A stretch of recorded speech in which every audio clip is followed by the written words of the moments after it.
Baik, Assalamualaikum warahmatullahi wabarakatuh.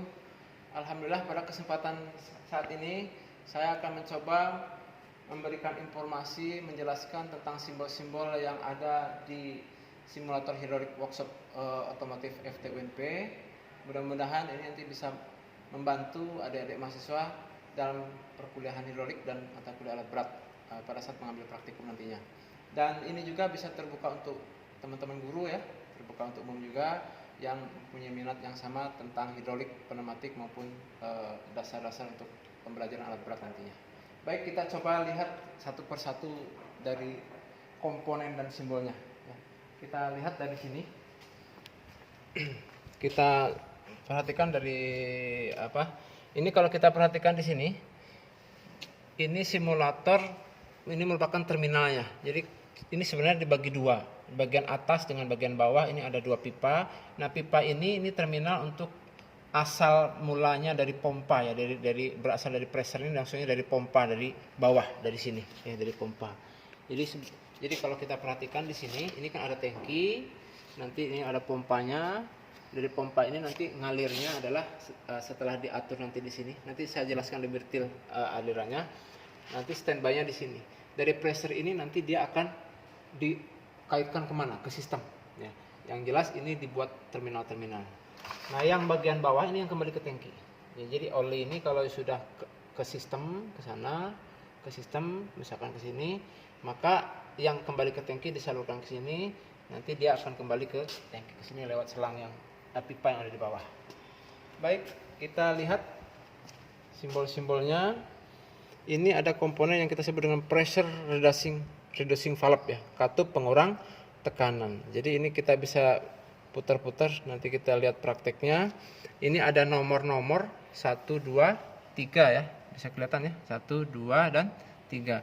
Kalau kita perhatikan di sini, ini yang nomor 2-nya, yang ini yang nomor 3-nya, yang ini nomor 1. Jadi 1 ini ke sistem, yang nomor 2-nya ini input ya, inputnya berarti input dari sini nanti ya, dari sini. Yang 3-nya drain ke tangki.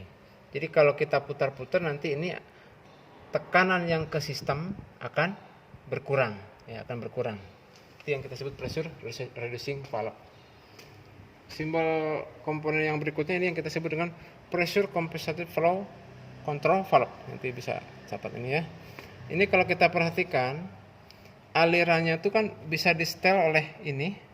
Jadi kalau ada simbol miring panah seperti ini berarti dia bisa di adjust, bisa di setel. Nah, kalau inputnya dari sini, maka alirannya hanya bisa ngalir ke sini karena yang atas ini ada bola-bola atau katup satu arah, sehingga ini bisa di setel, bisa sampai mati nanti di sini sampai nggak berhenti alirannya, itu lewat sini aja. Jadi kalau kita kendorkan, membesar nanti alirannya. Tapi kalau inputnya kita tukar ke sini, ini nggak ngaruh. Jadi nanti kalau diputar-putar pun ini tidak ngaruh ya. Nanti kita lihat alirannya tidak ngaruh. Kenapa? Karena alirannya akan terus ke sini. Katup satu arahnya kan cuma dari sini, yang melawan sini bisa ngalir sini. Maka dia akan terus ngalir, tidak ngaruh dengan diputar-putar. Nah, berbeda dengan yang nomor di atas ini, yang bagian di atas ini yang kita sebut dengan needle valve ya. Needle valve ini hampir sama dengan ini tapi tidak punya ini, tidak punya katup satu arah ini, sehingga dia praktis boleh dari sini, boleh dari sini, inputnya nggak masalah. Yang jelas kalau diputar-putar ini dia alirannya akan membesar ataupun mengecil. Jadi kalau dikunci mengecil, kalau diputar berlawanan maka akan membesar. Baik, simbol berikutnya yang ke sini yang kita sebut dengan flow control valve, katup pengatur aliran. Jadi kalau inputnya dari sini, ini hampir sama ya dengan yang di sini ya, hampir sama. Inputnya dari sini, berarti dia bisa di setel nih. Yang keluar ke sininya bisa bervariasi karena bisa kita setel. Karena ke sininya nggak mampu, nggak bisa lewat. Tapi kalau inputnya kita tukar dari sini, nah ini nggak ngaruh nantinya. Mau di setel mau nggak pun nggak ngaruh karena dia alirannya bisa lewat dari sini, dari atas, dari sebelah yang tanpa penyetelan ini. Ini yang kita sebut dengan flow control valve. Sama, ini ada dua ya, 1, 2. Nah, yang ini sama yang bawah ini kan sama, ini kita sebut dengan check valve. Jadi katup satu arah sebenarnya hampir sama dengan needle valve, tapi ini kan bisa di setel, sedang ini enggak. Ya, ini enggak. Jadi ngalir input sini, keluar sini. Ini nggak bisa dari sini. Kalau dari sini mentok. Kenapa? Karena ini nyumbat. Jadi inputnya harus dari sini ngalir ke sini. Oke, ini simbol sebelah sini lagi. Ini yang kita sebut dengan double acting cylinder. Jadi ini aktuatornya, salah satu aktor dalam hidrolik ini yang kita sebut dengan double acting cylinder. Dia kenapa disebut double acting ya? Karena tadi bisa inputnya bisa dari sini, bisa dari sini. Jadi ini bisa dari pompa, ini bisa ke tangki atau sebaliknya. Ini bisa dari pompa, ini yang dari tangki. Bisa double acting, bisa sisi positif, sisi negatifnya, sisi piston, sisi rodnya ini bisa bolak-balik di alirannya bisa masuk dari sisi rod ataupun dari sisi piston. Yang itu double acting. Ini juga sama. Ini double acting sama dengan ini. Cuma nanti ini ada simulasi karena nanti ini untuk pengaturan katup yang ini ya. Ini juga sama namanya double acting cylinder. Baik, hampir sama ini, kerjanya sama, prinsipnya sama dengan yang ini. Kalau yang ini kita sebut dengan katup pengurang pengurang besarnya aliran ini. Jadi kalau misalkan ini ada penggerak dari double acting ininya bergerak, ini kan ada ujung pistonnya, nanti pada saat menekan sini, maka sistem yang satunya yang ini dia akan berkurang alirannya pada saat tertekan camnya ini oleh piston ini, tertekan ini sehingga alirannya akan berkurang. Nah di samping itu di acceleration valve juga ada ini, ada penyetelnya, nanti kita lihat prakteknya, yaitu dia bisa untuk menambah atau mengurangi aliran yang dari in keluar ke out sini. Baik, yang ini dua ini sama kita sebut dengan pressure gauge atau pengukur dari tekanan. Jadi di sini kalau kita perhatikan satuannya yang bagian dalam itu kilopascal, yang bagian luar PSI. Jadi silahkan mau yang mana, tapi rata-rata orang nyebut misalkan yang PSI yang bagian luar. Ini maksimumnya sini 600 PSI, sama dengan yang ini ya, 600 PSI. Ini disebut dengan pressure gauge. Oke, pemasangan pressure gauge biasanya selalu dipasang paralel dengan sistem tidak seri ya. Jadi karena dia hanya membaca pembacaan berapa tekanannya dalam sistem tersebut. Kalau ini kita sebut dengan apa? Ini kita lihat. Jadi ini simbolnya nanti kita lihat ya, masing-masing simbolnya ya. Jadi kalau pressure gauge ini simbolnya. Kalau yang deceleration valve ini simbolnya semua.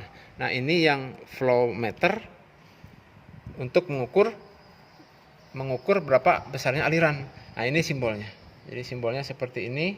Ini yang kita sebut dengan flow meter. Ini dari bawah, ini dari luar ke atas ke tangki.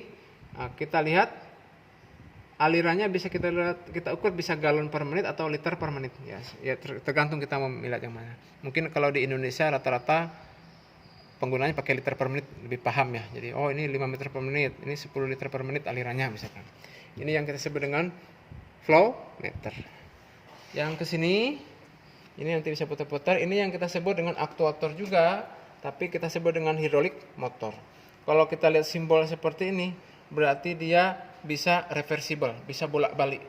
Artinya inputnya bisa dari sisi sebelah sini maupun inputnya sisi dari sebelah sini. Nanti kita perhatikan dalam prakteknya. Jadi dia bisa berputar berlawanan ataupun searah jarum jam. Ini yang kita sebut aktuator jenis hidrolik motor. Nah, ada dua lagi nih. Kalau dua ini, karena ini simbolnya hilang, ini yang kita sebut yang pertama ini adalah directional control valve atau katup pengatur arah aliran yang digerakkan oleh solenoid valve. Jadi dua ujung ini penggerak solenoid valve-nya. Nanti kita pergerakannya pakai ini nih untuk mengaktifkannya ya, solenoid valve-nya.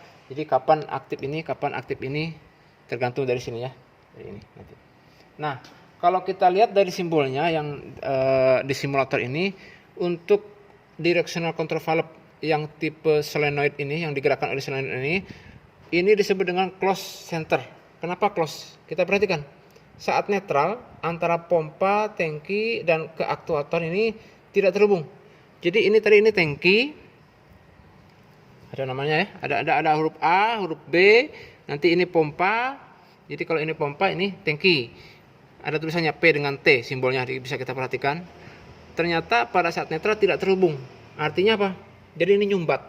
Ini disebut dengan close center. Sebenarnya ini biasanya dipakai kalau seperti ini untuk pompanya yang variabel displacement pump ya, pompa yang perpindahan alirannya bervariasi. Tapi kita perhatikan di sini nanti prakteknya, karena ini pompanya ini yang fix ya. Jadi maka harus dibatasi, harus diperhatikan tekanannya karena nyumbat pada saat netral. Oke, jadi kalau nanti dioperasikan, misalkan operasikan yang ini, nah maka yang dari pompa nanti terhubung ke satu lagi, yang dari sini, yang dari tangki terhubung ke yang satu lagi ke sini.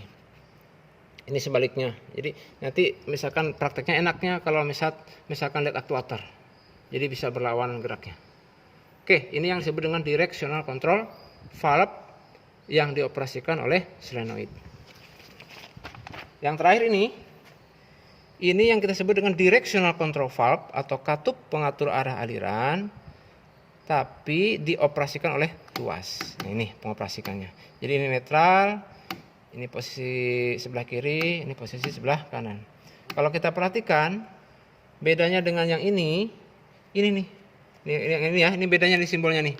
Untuk yang di simulator ini antara P, T, A dengan B. Jadi antara tangki, pompa ke yang ke aktuator AB ini kan ada hurufnya kan, ada simbol-simbolnya. Jadi nanti kita perhatikan tuh.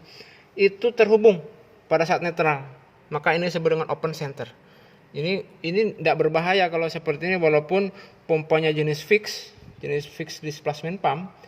Terus relief valve-nya lagi kita buka pun, sumbat pun tidak masalah karena pompanya ada pengaman. Kenapa? Karena di sini akan langsung dari pompa ke tangki terhubung. Ini yang jenis open center untuk yang directional control valve. Baik, itu penjelasan dari simbol-simbol berikut contoh-contoh bendanya. Nanti kita coba satu-satu perhatikan cara kerjanya masing-masing simbol tersebut. Ya, mari kita lihat alirannya.